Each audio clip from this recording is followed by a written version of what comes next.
বৈষম্যবিরোধী আন্দোলনের একদফা দাবিতে পতন ঘটে শেখ হাসিনা সরকারের। গত ৫ আগস্টের পর থেকে একরকম অভিভাবক শূন্য অবস্থায় আছে বাংলাদেশ। এ অবস্থায় দেশে বিচ্ছিন্নভাবে সহিংসতার ঘটনা ঘটছে। রাজনৈতিক নেতাকর্মীদের সঙ্গে হামলার সম্মুখীন হয়েছেন সাধারণ মানুষ, শোবিজ তারকারাও। এ নিয়ে সরবও হয়েছেন অনেকে। সেই পথে হেঁটে সামাজিক যোগাযোগ মাধ্যমে চলমান সহিংসতার প্রতিবাদ করেছেন অভিনেতা সিয়াম আহমেদ।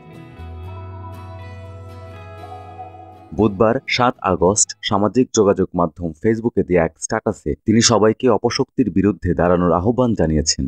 স্টার সিনিপ্লেক্সে চালানো ভাঙচুরের কিছু ছবি নিজের ফেসবুকে শেয়ার করে সিয়াম লিখেছেন, স্টপ ইট নাও। আমরা সবাই মিলে যে নতুন বাংলাদেশের স্বপ্ন দেখেছি, সেখানে শিল্প সংস্কৃতির চর্চা আরো সুন্দর হবে, এটাই কামনা ছিল। তবে কেন রাহুল আনন্দদার বাড়িতে হামলা হলো, বগাতালেবের বাড়িতে হামলা হলো, কেন রাজশাহীর সিনে কমপ্লেক্সে এই হাল, কেন রুটস সিনে ক্লাবে ২ কোটি টাকার ক্ষতি হলো, কারা করছে এই কাজগুলো?